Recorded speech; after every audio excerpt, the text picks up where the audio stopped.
thank Frank, obviously.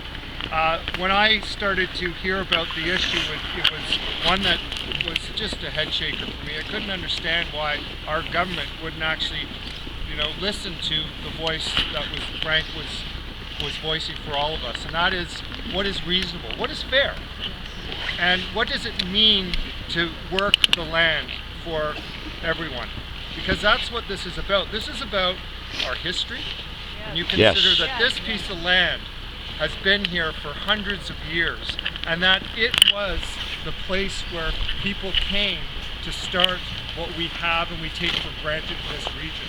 Yes. I'm a proud Eastern Ontarian, and in Eastern Ontario we really do take value in our history, and that's what this is about. But it's also about someone who wants to work the land and keep it in his family, to keep that history alive, and to make sure we don't just throw good farmland away. Listen, do we need to have support for our military and proper training? Absolutely.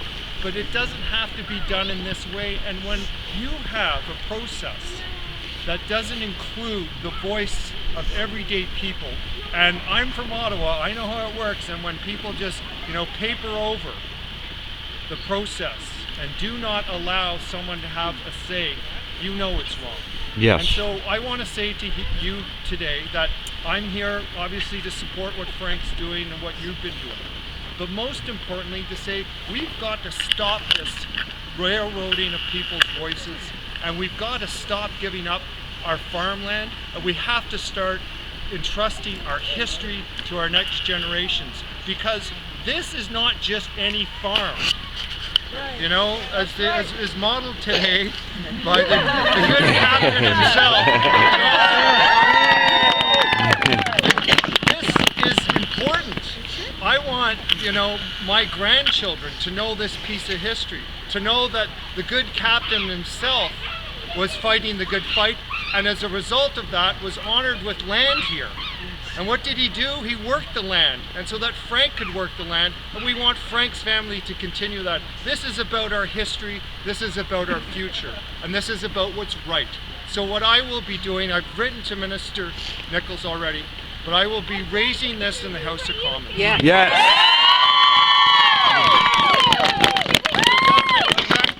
I'm going to ask the government directly, why is it that you cannot see it fit to include this farmland in the future prosperity of our country? Exactly. And to make sure that when people look back and say, where is Canada, and it's honoring its history, they will know that this place is still going to be honored. That when we have places like this that is crucial to our future for food supply, but also crucial to our history, I can't underline that enough, that we will know we honored our history. So you're on the right side of things. Farmland is being threatened, but we should not be threatening our farmers. That's right. No. So I'm delighted to be here with my wife Julia, who's here as well. And she's a fine gal from Perth. She knows all about what it means to preserve land and culture and history. And we were talking on the way down here about what's been happening, going over the history of it all, and saying what can we do. And let me finish by this. We have petitions.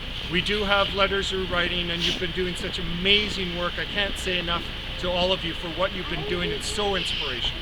But to continue that on, and I will be raising in the House of Commons, and we'll be saying, look, we've got to do this better. We have to figure out a way that you don't just come in and expropriate history, land, and people. That we have to figure out a way to preserve land, to preserve history, and to make sure that people's voices are going to be heard. And that we actually meet face to face with people like Frank. Yes. Frank has inspired me as a politician, because he's actually said, you know what, I will stand up. I won't just, bow down. And we have to honor that. Frank's voice is such an important voice, particularly now in our country, when we see our history being forgotten, when we see decisions being made by faceless people that don't engage with people. What's going wrong in our democracy in many ways is that we've forgotten what democracy is about. It's about people representing people, not about interests, not about someone else's enterprise. It's about people, and that's why I'm here today. That's why you're here today, And so we will continue the fight. The petitions will keep going. We'll raise this in the House of Commons. And we've got to figure out a way to honor the bravery, the work, the hard work that this man has given to our country and to our region. And so to do that, we will continue this fight. We'll stay in touch. I want people to sign up. We've got a sign-up sheet so we can stay in touch. Keep the social network stuff moving. I heard Frank on the radio, and he said, I have no idea what Facebook was before. He's now obviously aware of what Facebook is and what it can do. And let's show people that this is an important issue for all of us. It's not about Frank Myers. It's about Canada and our voice. Yes. Making sure we have one, but we thank Frank for doing it. Thank you so much for coming out today.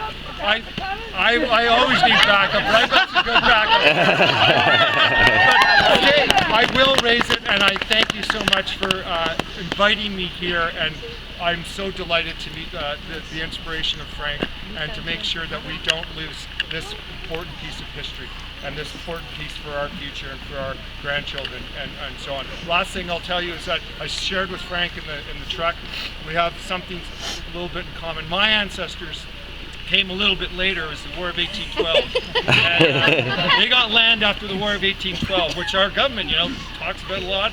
Their history is so important. But my grandparents, Dewar, Archibald Dewar, got land just outside of Ottawa in Franktown. And I'm 9th generation, so I'm young compared to him. And, this is really important in our history, that we keep it and we understand it and not fetter it away, because if we do that, then we forget who we are. Yes. No one wants to do that. So thank you so much for being here today. Thank you.